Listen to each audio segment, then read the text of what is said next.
Hi everyone, thanks for tuning in. Around this time last week, we brought together some of the best hip-hop talent AIM has to offer to collaborate on our Class of 2018 Cypher video as part of our ongoing off-the-record video series. Today, we're here with, for the first of two live Q&As that we'll be conducting with our Class of 2018 AIM MCs, before that Cypher video drops in around mid-November. These Q&As will be an exploration of the hip-hop genre, deep cut storytelling, lyricism, and an insight into the current mindset of young Australian artists. Just quickly before we get started, I'd like to take this chance to introduce you to all of our MCs that we've got here today. So we've got three, and then in a couple of weeks we're going to do the next three. So to begin with, guys, all of you, welcome. We'll start with Inferno. So Inferno, actually, you led the Cypher last week, yep. First position. And by the age of 16, Inferno had already released his first mixtape. You were selling copies to students at school. What, you sold out in like 3 days? 3 days, yeah. That's crazy, man. It was a hustle from an early age, yeah, right? Yeah, straight up. At the age of 18, you signed with your first manager.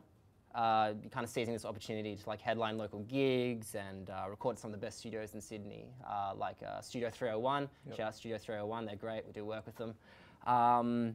And by late kind of 2015, you'd had the opportunity to actually sign with an established management company in LA called Riveting Entertainment. But that didn't really go as planned for you, did it? No, it didn't. The deal fell through just before I was ready to go to LA. I had my bags packed and everything. Bags? Really? Yeah. Green card all sorted and everything? Green card, I became an American citizen. No way. Yeah. And so what happened? Basically, it was a 5-year deal, and for the first year of the contract, my manager at the time was supposed to fund me, kind of like a probation period with the company. And long story short, she never came through with the funds, and they pulled the deal. So, I mean, I guess due to her unprofessionalism, you kind of caught the raw end of the deal right there. And yep. After that, you took about a year off music? Yeah. I mean, I didn't do much. I stopped doing music actually for about a year, yeah. And now you're back? Now I'm back, yeah. Yeah, back with a vengeance. Yeah.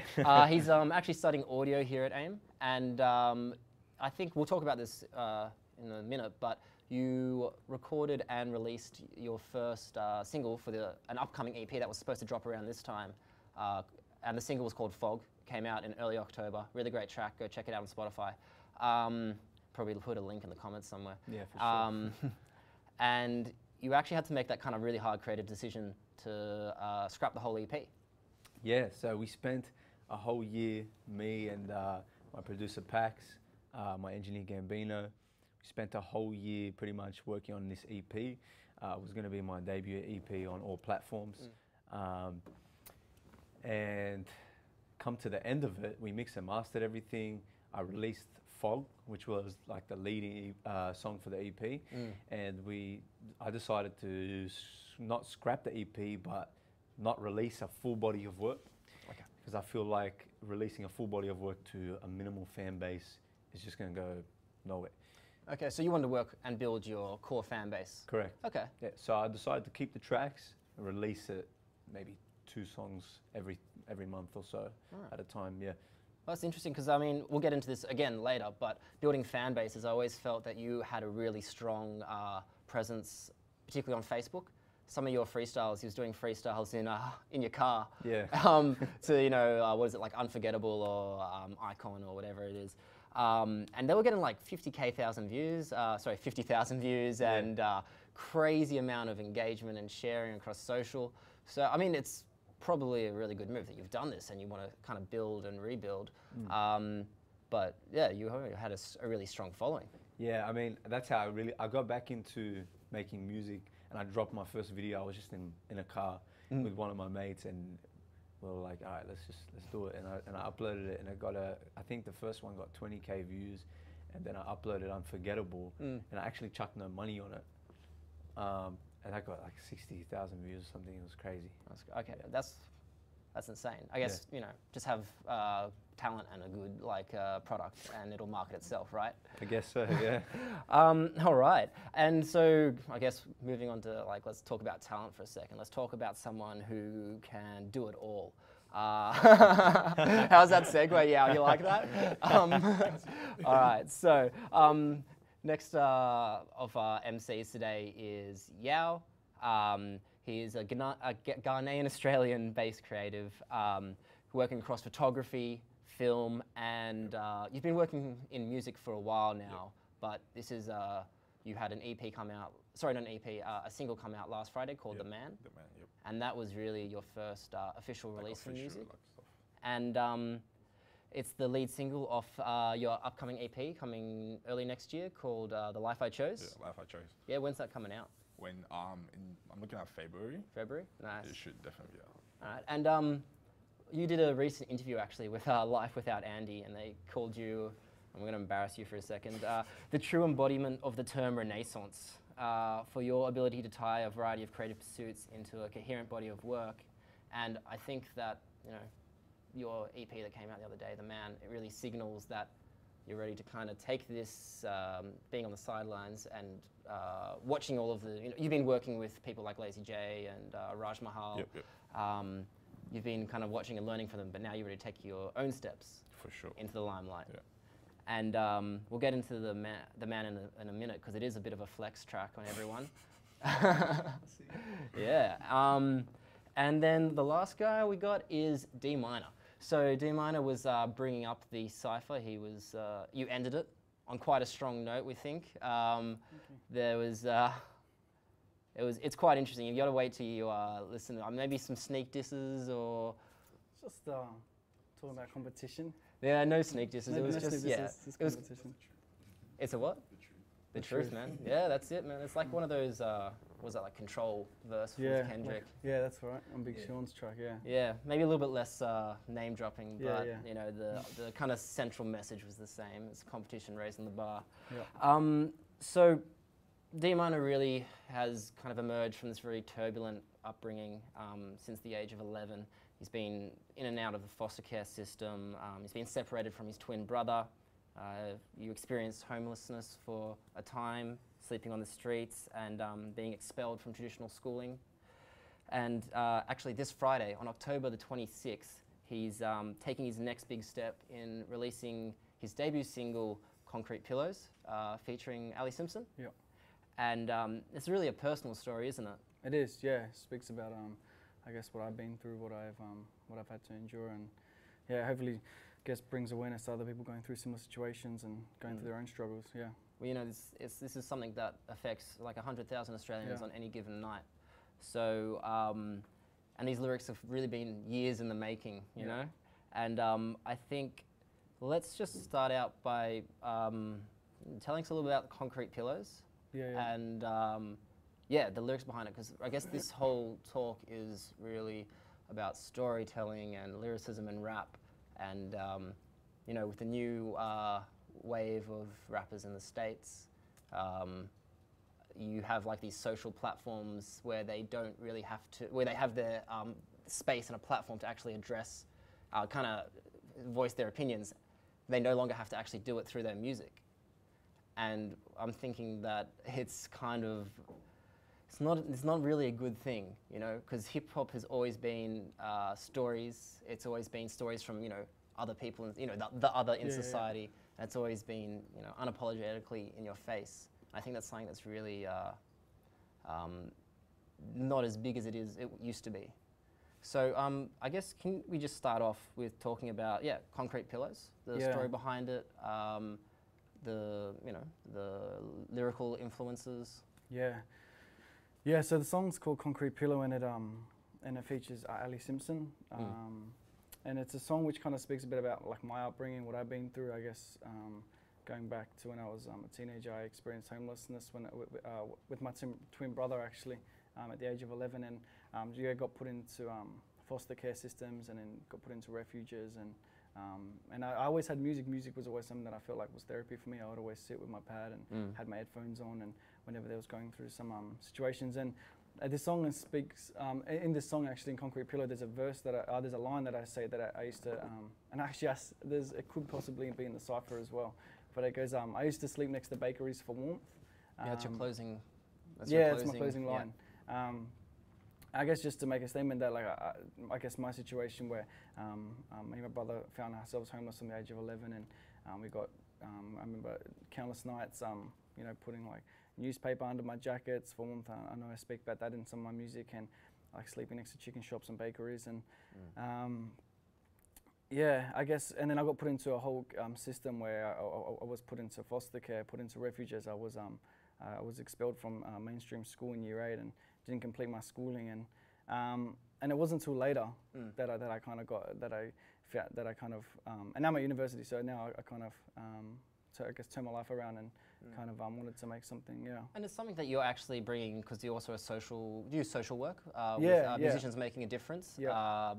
Yeah, tell us a little bit about that. So I work as a youth worker with musicians making a difference, and that's where I got put into a program that they were running, and they kind of helped me. They helped me get into uni. They helped me get into you know, find the power of music, and that kind of helped change my life and, you know, shaped me who I am. But yeah, I guess this song, that's where I draw my inspiration from. So I also with my twin brother, I got separated. We got put in different refuges. I have an older brother as well, actually, but we got separated when we were homeless, and then haven't seen him since. But Haven't seen him since? yeah, I haven't seen him since. So there was a situation. She's like 18 months older than me. Wow. And then yeah, so that situation actually, we were there was this Red Cross, and they used to have this lounge chair which we would flip over, and we used to crawl on there every night. And then we used to go out during the days and just grab, like, we used to steal a lot of our food. We used to know when the milk runs and bakeries would do their drop-offs, so we used to hit them up. And whereabouts was this? This is this was all over Sydney. Okay.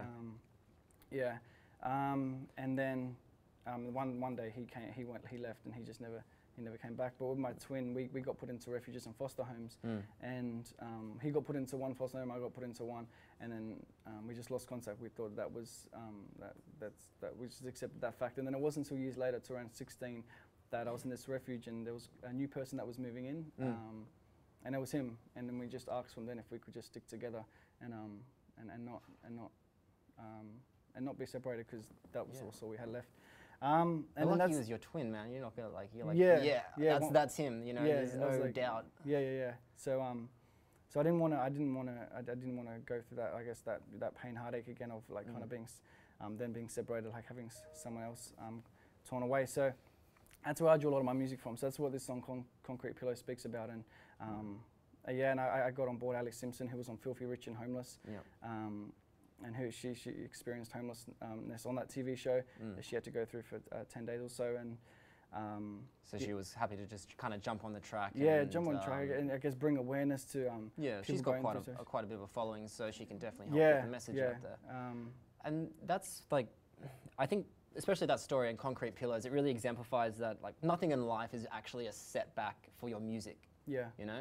Yeah. Anything, you know, life inspires music, and whichever path you take, that gives you more to write about. That's exactly what I like to like try and, especially when I speak to these kids that when I do my youth work, I like to like you know, no matter the situation, no matter how like whatever life takes, there's always you can always, you know, step out of it. Yeah. And well, let's talk about setbacks. Inferno, you kind of had your like one hand on the prize, man. You were almost in LA, and then, due to someone else's failings, it was just gone like that.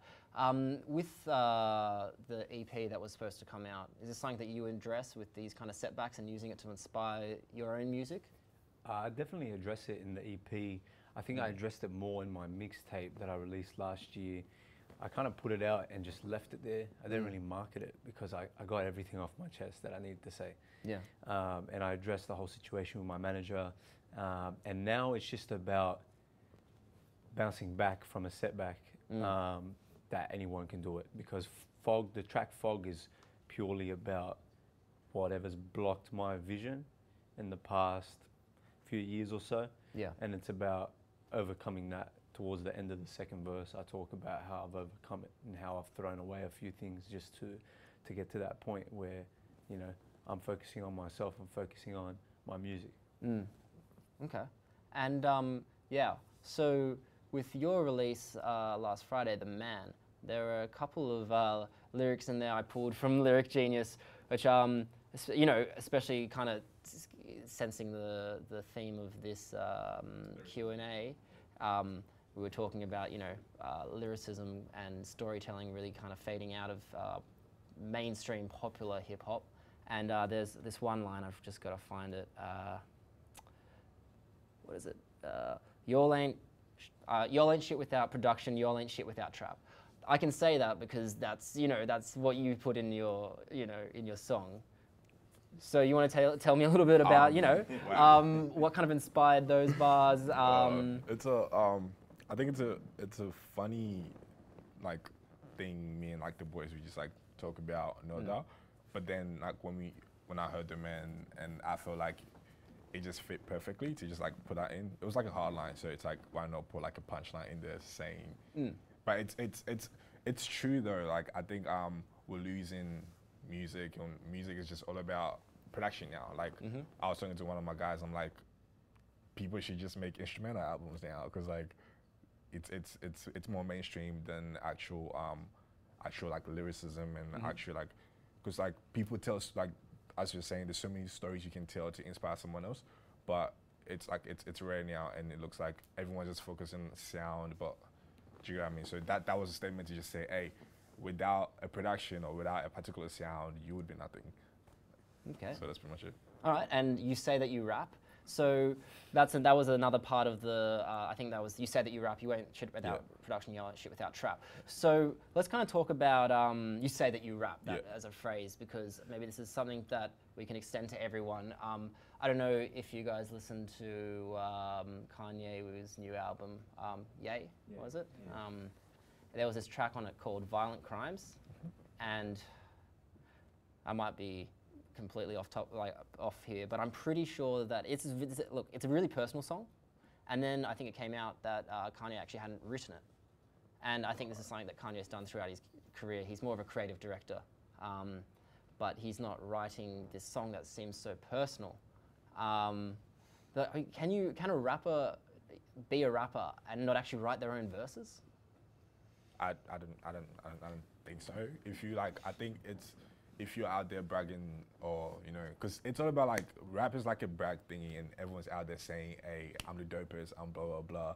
I mean, if that's who you are, then you should just follow it up. Like you can't, like, I mean, my sister could do it, like someone can do it. I can just write some lines to someone. Do you get what I mean? So I think if you claim you're a rapper, then like just prove it. That's pretty much it. It's that simple. So that song is a bit of a flex and a bit of a kind of call out to let everyone know that you're here. It's just a statement. It's just the truth. So it's like take it or leave it. Just guys, what do you reckon? Yeah, I totally agree. I feel like you can't, if you're going to claim you're a rapper, it kind of comes with the lyrical art form comes with it. Yeah, like anyone can rap. I could write something and hand it to anyone, and they could they can say those words, but to be able to put it like in an art form and make it flow, make it rhyme, like follow the scheme, like that's what I feel like rap is. Okay. So I agree. Yeah. Well, rap stands for rhythm and poetry.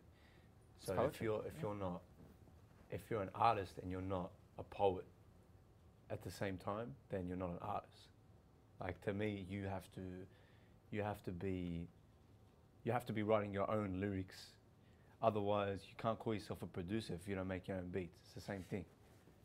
At the end of the day, a rapper writes his own lyrics, producer makes his own beats. That's how it works. So then, who is someone like, let's say, Cardi B?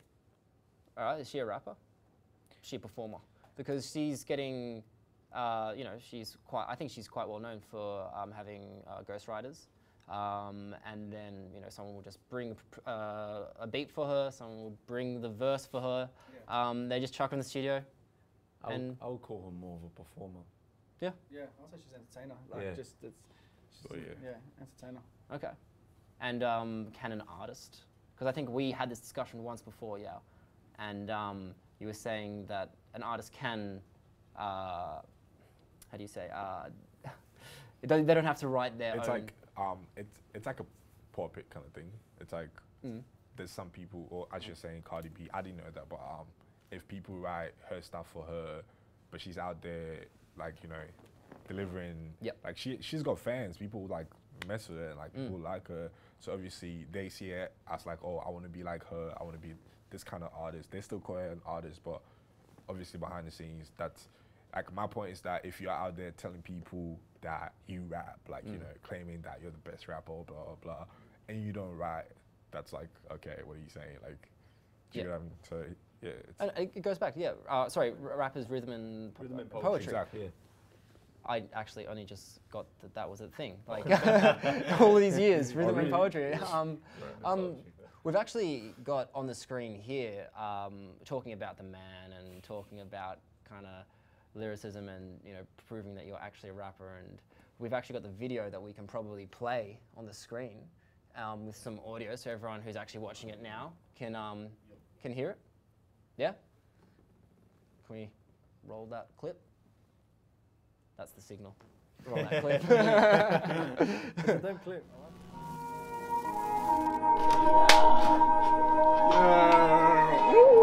Yeah, anything you want to tell me about just the man? Because I've been Yeah.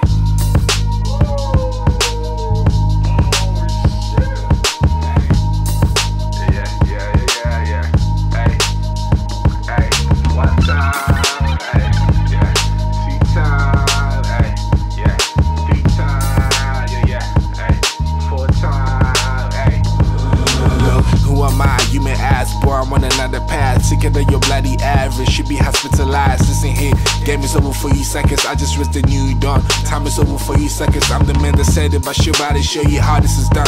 Y'all too worried about sounds, but God, your message is whack. Then you say that you rap. Y'all ain't shit without production, y'all ain't shit without trap.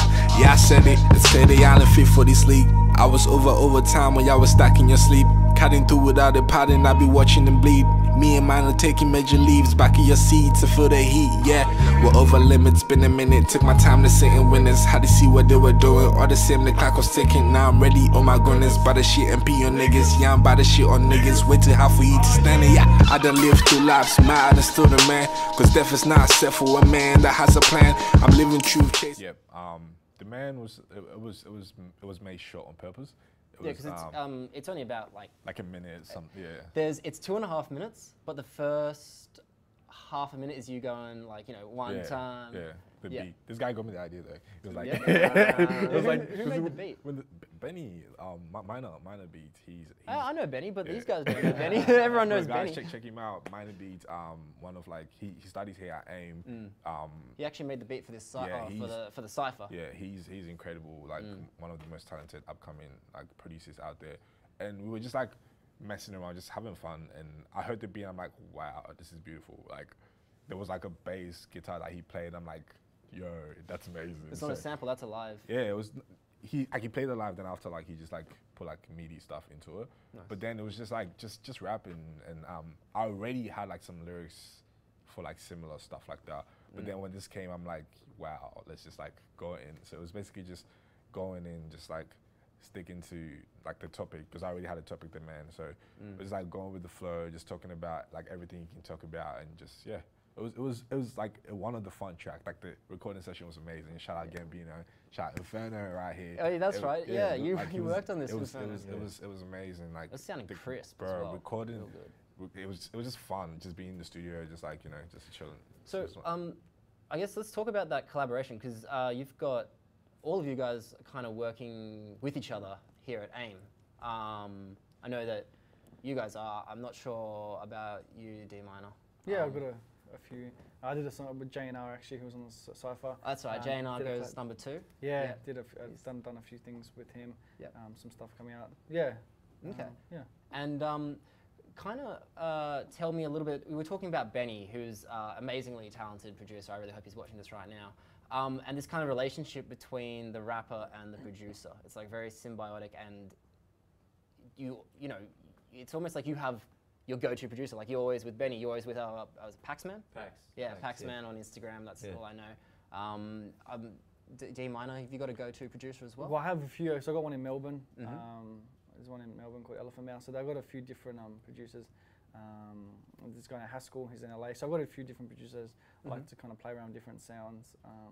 But no kind of one that you have an ongoing. Not one that I have ongoing. Nah. But you guys, you work with Tawanda and what have you, all the other guys around. It's just collaborating, just experimental stuff, basically. But yeah, because I guess I me and Benny were like really close. So like with the workflow, it's just like simple and easy. We basically think alike. So we just like whatever sound I'm trying to go for, he gets it more, and we're just So it's all about like relationship with like your producer, and I think that's where the magic happens. Yep. 100%. Yeah. You gotta have that chemistry with your producer. For sure. Yeah, you gotta connect. Like I've worked with a lot of producers before, and if you don't connect, you walk out of the studio unhappy. That's true. And so how did you guys, I guess, how did you meet Benny? How did you meet Pax? Like, if there's a young rapper out here right now watching this, man. Is that a story you can tell? Or? Oh my days, man, it's funny. So I messaged the wrong person. So, does Benny know this, that it was all an accident? Yeah, I was playing some music and Tawanda and this other guy called William, they walked in. So this was like when I just started AIM, and they was like, oh, it sounds good. Then I took their like Instagrams and stuff. So then I forgot to add Tawanda. Then I saw the tag, so I thought that was Tawanda. So I messaged that guy. I'm like, yo, can we like meet up, blah blah. And then it was like, cause I don't know. But to his credit, he just met up with you. He's like, yeah, but he wanted to work. Like Benny's always down to like collaborate. So I met up with him, and ever since it's just been like a brother relationship. It's just dope. And Pax, how'd you meet up with Pax? Is he doing? He did all of the Fog production. Yeah, he did. He does all my beats. Yeah. He did the whole EP. He did the whole EP. Yeah, executive produced it. Kind of very like it's like late night driving kind of. Yeah, we aimed for that winter vibe, nighttime dark sort of vibe. Is this him? Actually? Yeah, that's Pax in the Pax. video. Oh, yeah, right there. Yeah. All right. I met Pax through a mate of mine, but he was a mate at the time. I didn't really hang out with him or whatever. And he hit me up on Facebook. He was like, yo, come to the studio, come to my producer's studio. And I was like, I don't know you. All right. Exactly. That's the funny part, because typically I wouldn't go to a random person's house. Like, you know what I mean? It's not advisable, guys. Nah, don't do that. Like, but I felt like I should have, something was telling me to just go. So I went, and ever since that night, I haven't looked back, to be honest. Like, we sat there and we vibed for like 3 or 4 hours, and then we just, every week now, we're in the studio cooking up. Do you try and keep it as kind of, it's like that's very regimented, you got to do this time on this day, or is it just like, oh, I got this, and just like, come over? So Pax is a busy man. Okay. So I'll go to his house on a studio session day, and he's got a calendar, and for each day, he's got different artists on the calendar. So I'll book myself in, you know what I mean? Like, I'm like Inferno on every Friday or something, yeah. So you got to send him a calendar invite. Yeah, straight up. He's a businessman. Yeah, he's a busy man. All right. And so D.Minor, you got a guy in LA. Yeah, so I have a few different producers. I worked with one guy, a few guys in LA actually, just different projects, seeing what connects. Because I feel like exactly right, you got to connect with the producer. How do you manage that if he's in a different country? Oh, so it's usually just all online. So it's like sending Dropbox links. Then it's like, oh, let's change this, or let's add this, or let's change that. And I'm usually over in LA once a year anyway. So that's actually, yeah. I look at your Instagram. You're in LA like every other week. Yeah. Oh, yeah. You were there a couple of weeks ago, right? Maybe about 8 weeks ago, maybe now. So what are you doing over there? Because I know that you do a lot of live performances. So I've had so my live performance I had this year. I went in July, and I had a show down in Long Beach for the World Championships of Performing Arts. So I performed this song called California, which I wrote, which I've written just specifically for the event. I haven't released it yet, but and then I had another show in North Hollywood, which was just like at a grimy sort of basement club pub thing. And how would you compare if you performed in Sydney in Australia? Yeah. So I've done a fair few shows in Sydney. I love performing. I just love stepping on stage, and I think it's the best way to get your name out there. Yeah, performing. But I guess So I'm assuming that hip hop is much bigger over there in LA. I feel like it's just I don't know. I feel it's weird. I feel like at home when I'm there. I feel like at home. I feel like this. It's just more happening. It's more busy. Like there's stuff happening. There's like events on every week. Almost every night there's events somewhere. whether it's downtown or wherever it is. There's always something going on that. So I guess what kind of lessons can Sydney take from that? Because I mean, I'm not sure. I'm not an artist. I guess don't have lockout. Don't have lockout. All right, that's number one. Like Yeah, you heard it here first. Yeah, you know. Like that would help with some with live venues, because I feel like that sort of has turned down a few opportunities here for that. Okay. And do we have the same depth of venues and I guess live performance opportunities as LA? No. I feel like it's just, I don't know. It's We're getting there. You getting there? Like there's little stuff happening lately. Yeah. Like exhibitions and stuff. Like Oh, you've been Yao does it all. You did your own exhibition earlier in the year. I did.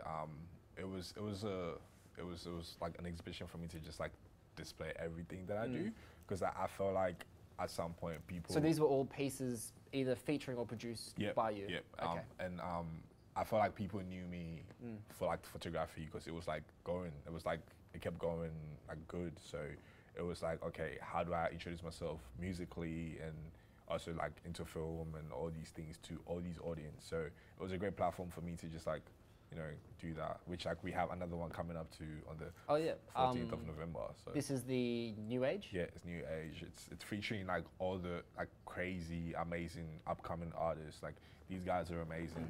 And I'm fortunate enough to like recently met them and like really get to know them. And I just like love their music. So it was just like perfect to just put them on board. So are you saying, I guess, that at the moment a lot of the events around here are like, it's a bunch of, you know, artists that get together and they... It's like, when you're upcoming, it's kind of hard. I think that should be everywhere though. But it's that was my like take on it, to be like, if like I know it's gonna be hard, but this is what I'm gonna do. I'm gonna host exhibitions and all these things so that I can actually put myself out there and let people know that this is what I do. So and that's where the magic happens, man. Sure, like getting people in a room. Exactly. Face to face. It's all networking and just like networking. Creating a culture. Exactly. That's it. It's pushing it. Inferno, you were doing live shows. What do you think about, I guess, particularly hip hop shows in Sydney? I don't really know of any kind of specialized nights, or they're kind of like one-off like bodega events, or is that what is bodega you were telling me? They. Or like New Age, where you're going to be performing in November. Are there any kind of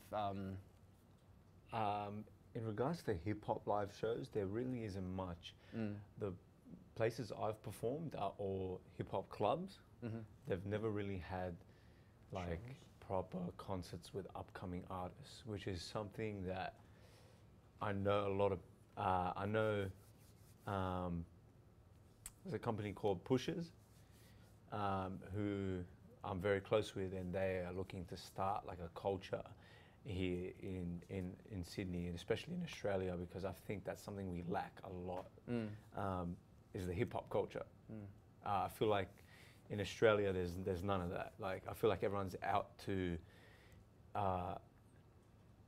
get each other. Like it's health. There's always competition. Is always healthy, but I feel like we're not supporting each other enough for us to bring each other up. Yeah. So agreed? Yeah, Definitely. 100%. Yeah. I think it's getting better though. Like Slowly getting compared better, to like a few years ago, it was everyone's starting to like take hip hop in as like, you know, that's something serious. You for know, sure, yeah. for sure. Oh, it's #1 genre in the world, I'd say. Correct. And you look at the top 20 Billboard any week, the influence is just It's all hip hop. yeah, or featuring a hip hop artist, or For sure. yeah. Just And rap in general. it's interesting. I guess like you kind of expect that would start to trickle down from the States here, and we'd have a bit more of a homegrown. I mean, we definitely do. We've got Kwame, we've got 111, we've got like even the underground guys like Raj Mahal coming through. Like we've got. I didn't realize until I actually started doing this Cypher with you guys that there's actually a lot of really good music coming out of Australia. Do you want to? I guess is this an Australian sound, or because I know the first time I heard Minor Crooks, right? It was like probably Australia's most famous, Probably the biggest. at the moment. Yeah, at the moment. First time I heard Fuego on the radio, I was like, yeah, this guy's from the States. It's very Americanized sound. I think a lot of people are going for here. Like the Aussie rap and stuff like that. It's dope. But We listened to like Savor the Rations. Yeah, yeah. Thank the Lord. That was insane, and there was nothing like I'd heard coming out of the States. Yeah, for sure, for sure. Yeah, I feel like Domba. we're getting very Americanized, but we're doing it in a different way. Yeah. And it's definitely standing out, which is showing in results like I think we're Minor like and stuff we're like that. finding, we're building our own like wave. 100%. That's what it is. It's more. Yeah. Tell me about the Australian wave, I guess. What's the sound? Who's really leading it for you guys? I don't know. I wouldn't. I don't know about leading. It's more of like, well, or like it's getting experimental, and with like music, everyone's trying to push it, whether that be in production or whether like lyricism, just to make good music out there that people actually like. That it's not like it's noticeable like internationally. That's pretty much the aim. So like Do you there's get a what I mean? diverse range of artists coming out of Australia. Yeah, for sure. There's lyricism, there's different types of artists, like, and that shows as well, I guess, in our Cypher, like how different each of us are, So different. It's 6 MCs and all of us are unique in a different way, like, so I think that's really creating a big wave here, Yeah. because it's different. I've just actually had a look on the Facebook page, on the Facebook stream, and there is a question for Carlo. Sorry, that's Inferno. I don't know if you want to answer it. So how many girls have you got since you became Inferno? I think it's someone messing with you, mate. Gino? Yeah, you know Gino? Right, so y'all can just... Nah, sorry to put you on the spot like that. I won't do that. It's funny. It's funny. Okay, so, sorry, the Australian wave, the sound is, are we taking American influences or are we kind of coming through our I think own? of course there's like a bit in there, but the good thing is that it's experimental. Everyone's reaching out. Like there's even like a UK influence in there. Like there's a lot. And for example, I'm like someone from Ghana, and like didn't really know much about Australian scene. Do you know what I mean? I grew up listening to Ghanaian music and like all these Ghanaian hip hop, and they also like looked up to people from like the States and all that. So like that's where the influences, and there's like Afrobeat influences into like there. So you can, it really like everyone's getting experimental, and that's what's good about like the wave. Everyone's just like trying to push themselves, production wise or just like lyrically wise. Just Is it cutthroat or is there space for everyone? it's getting crowded. I think now because they've seen that people like, for example, Manu are getting international, like noticed and like Rich and all these people. So it feels like everyone feels like they can do it. And I think, well, to some extent it's good because then like who the whack ones, like the terrible ones, like who's at the top and who's at the bottom. It really keeps the competition going because that's what hip hop is. Do you know what I mean? But to some extent too, it's like stay in your lane, sort of. So, yeah, Sorry, what was like that last? stay in your lane, sort of. Stay in your lane. Like you don't. I feel like there's so many people who could. The reason why it's crowded because everyone thinks they can do it. Yeah. Do you get what I mean? And it goes back to the fact that it's all about production. It's all about ad libs. It's all about all these things. And What do you think is the key ingredient to be, like a rapper or a successful artist or a hip hop, artist? management, and management is really important. It's really like Can make or break. I've realized how significant it is. If like you have a good team with you, if you build like and that's what most of the people that I know coming up have. That it's like keeping them at the top and like keeping them going. So yeah, definitely, I would say management is like really significant. All right, and let's talk about, I guess, the team and the management. I mean, it's not really management, but you've got a Good Vibe Tribe. Yeah. So tell us a little bit about Good Vibe Tribe. It's really like developing. So it's not like official out now. So GVT is basically something I created a while back. It was more of like a collective of just like creatives, like photo-wise and film-wise. Basically what I do, but having to find people who like have similar like-minded stuff. So and coming to AIM, I met all these guys who now were in a thing called GVT, and we just support ourselves musically. It's like a home to come to, for like advice or like where to go with like your music, and like have people listen to your music, criticize it, just to have like people we choose. So that's what JBT is. Like we're looking at, as we were talking about events and all that, we're looking at putting on like shows and stuff. Like this exhibition, like I've had 2 exhibitions already.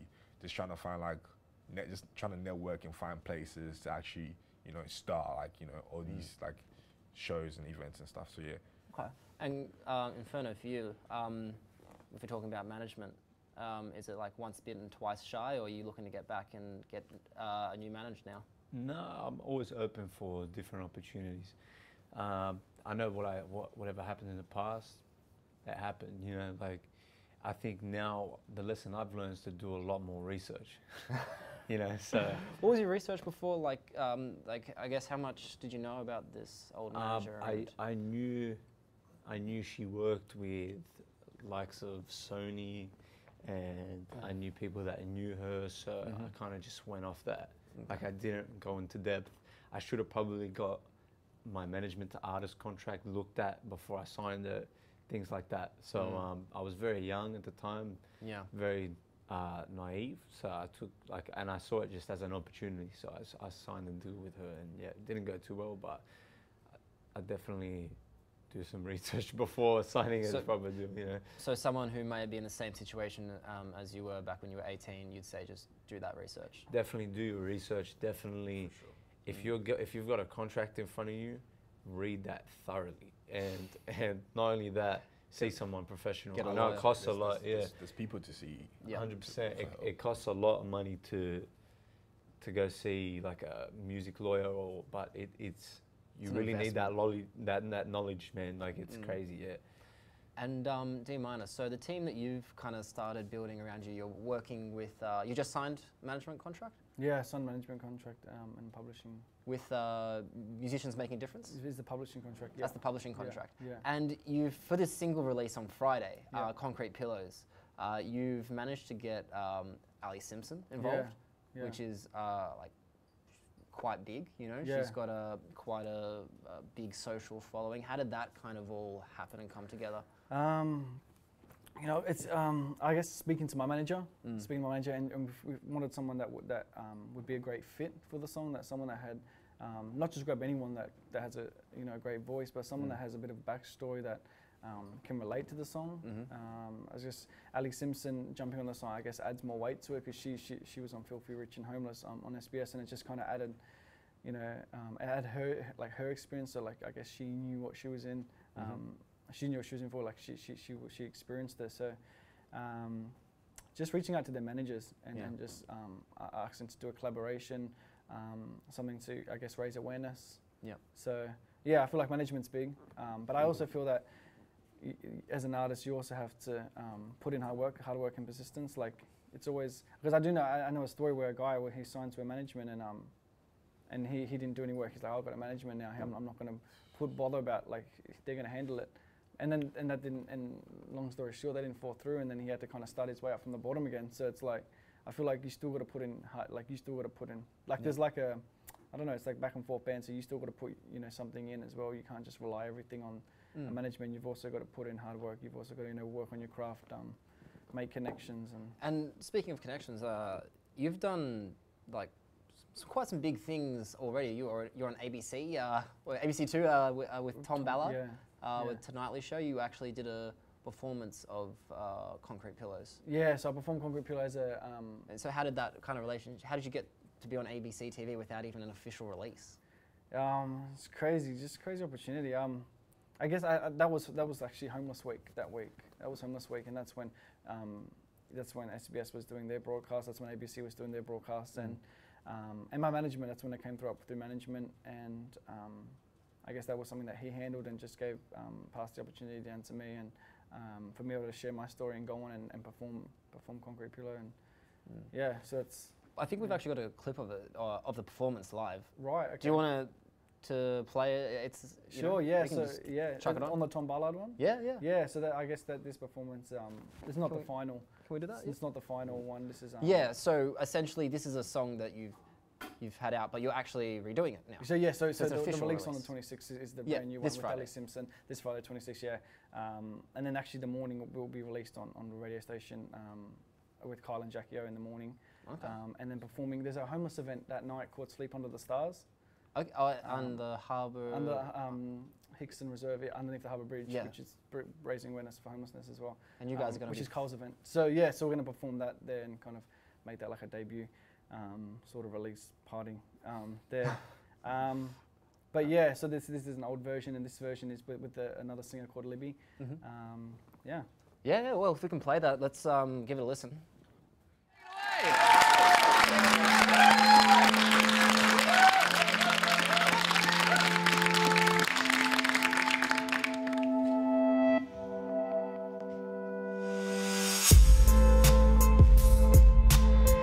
Yeah. Yeah. I know it's hard to see the future and imagine it's bright. I have dimmed my lights down, I keep crashing at night. With every foster home I'm rusted and I'm highly distorted. And the pain ain't going nowhere, I don't try to avoid it. Adapted to nightmares, so it is hard to stay focused. But homie, I've been homeless, I struggle to know what hope is. Told my bro, hold tight, a cold night and I hate it. Sleep through the horror storm, not to know if I make it. Used to scrunch up newspaper, stuck it under my jacket. Underneath the layers, homie, I was broken and damaged. Often wondered what happened if I am loving and happy. I'm not used to that, dog, I am destruction and havoc. It's too much to bear, can you carry my load? I know the streets snatch you up, so we rarely die old. I used to sleep next to bakeries to gain some warmth. Kinda crazy how you saved me in the heart of the storm.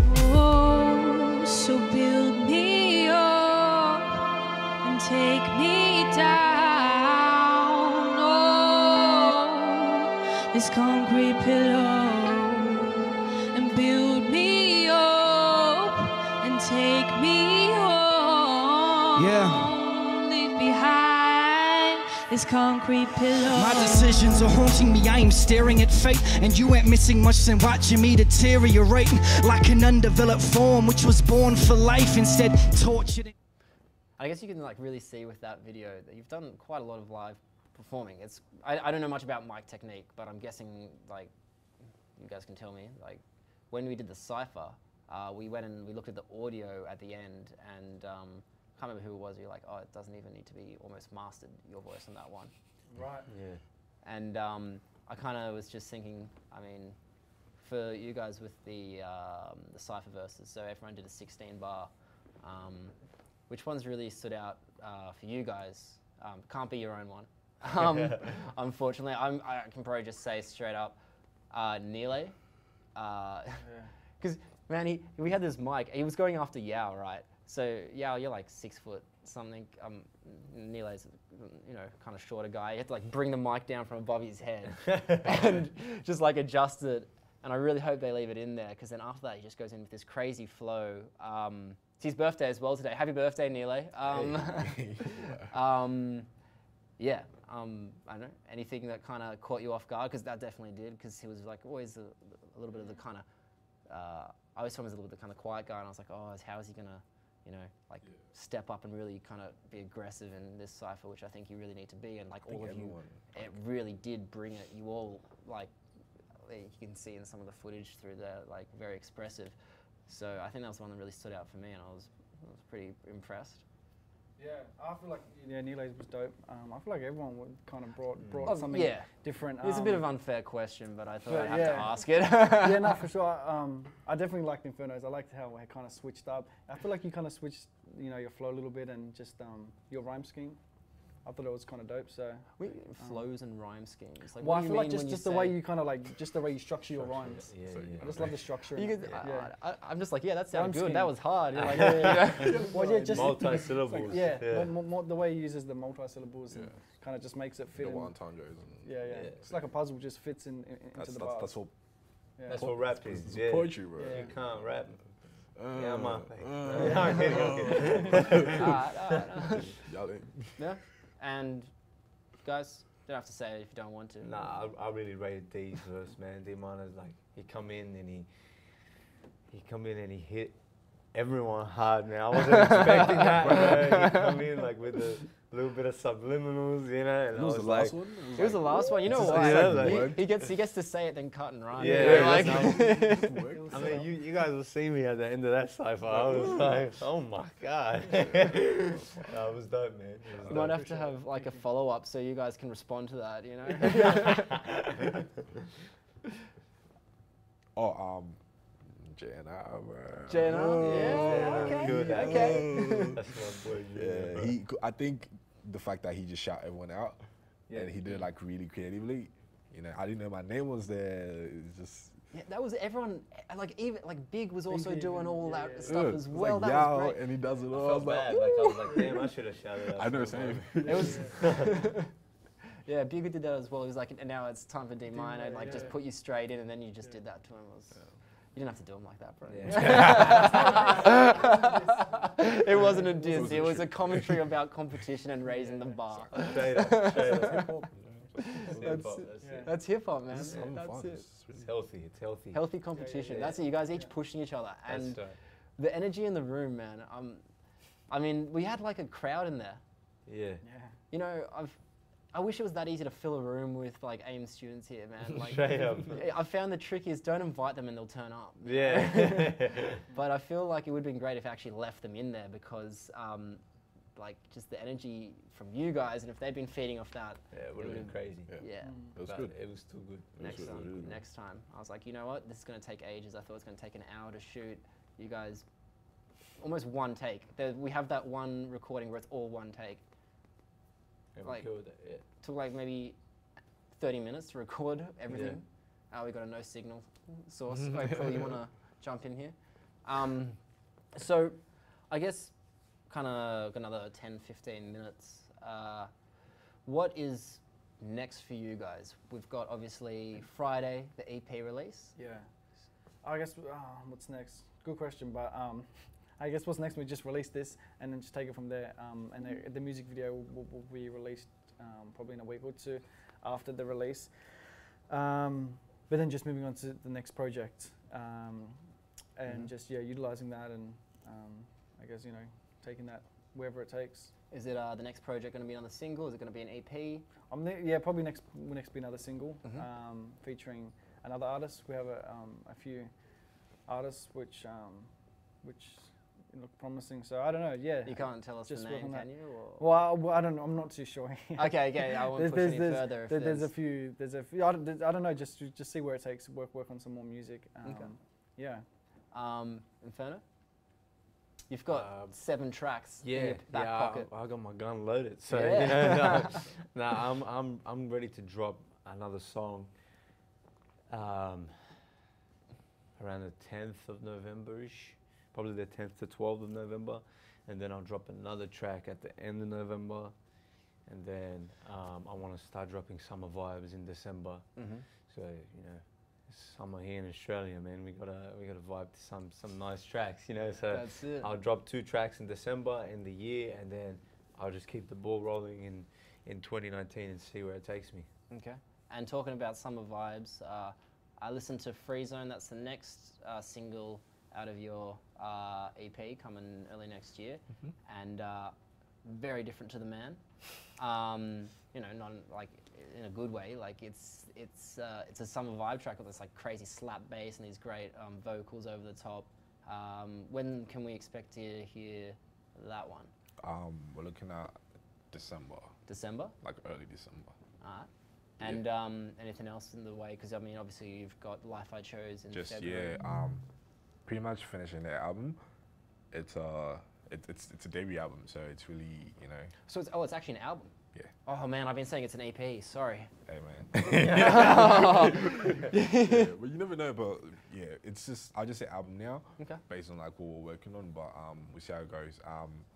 Yeah, Life I Chose is basically it's Life I Chose / Prodigal Son. It's basically like just everything that's been happening, just like being a kid, lost and like trying to find yourself, and like through finding yourself, you come across things like love and like all these things, that it's like you're just lost, so you just take whatever comes in, and then there's like realizations, there's like all these things, and like it's just learning process. So Free Zone is like the last track on the thing, just basically saying, yo, everything that happened just happened, but either way, just be free, just get out there and just live your life. So okay, it's really, that's going to be a good one to bump through summer as well. And there's a music video I saw a little bit of. That looks pretty cool as well. yeah. Is you directing it? No, there's this mate who is in the States now. Yeah. He's called Zach. It's the guy that did the he did The Man. He shot The Man. Yeah, so he's shooting this one too, and we got like other ones that we're working on. So yeah, it's really exciting. And there's like a lot of people worked on this like project. It's like shout out everyone, you know. That. Tawanda. Oh yeah, Tawanda, Will, Sparrow, Peter, Cal, like there's Benny, of course, like Benny. Jack, all these people. Awesome. You know, shout out. And I mean, guys, thanks for coming in. Thanks for kind of taking us through the stories behind all of your latest releases. You know, what's in like kind of inspired the lyrics, your personal struggles. You know, and I really enjoyed it. I can't wait for the next one, and I really can't wait to see this Cypher video done. This is the first time I'm actually seeing the video, man. It looks great. The lighting is dope. Yeah, got that nice blue light. So yeah, keep an eye out. All these guys, we got Yao, Inferno, D.Minor, new single coming out 26 on the Friday. Yao, The Man, out right now on all platforms. Go check it out. You saw a little preview of it earlier. And Inferno, Fog, way more to come from you. You got tracks, you know, for days now. For days, man. And there's also the Cypher to look forward to coming out mid-November. It's going to be a really good one, guys, and we're definitely going to keep doing this in the future. I didn't realize that there was this much like hip-hop talent here at AIM. I'm like over the moon as a fan personally, so it doesn't even feel like work. It's great. That's good. All right, and yeah, so our next Cypher Q&A, we're going to have JNR. Oh, sorry, Junior or JNR? Either way. Either way. JNR? Okay. We're going to have Junior, Nile, and Big. So these are the other three rappers in our Cypher, and they've all been making some moves recently as well. Singles coming out. They've got signed some new management helping with their PR and all this stuff. So it's going to be really interesting to hear from them and hear about their Cypher verses and their releases.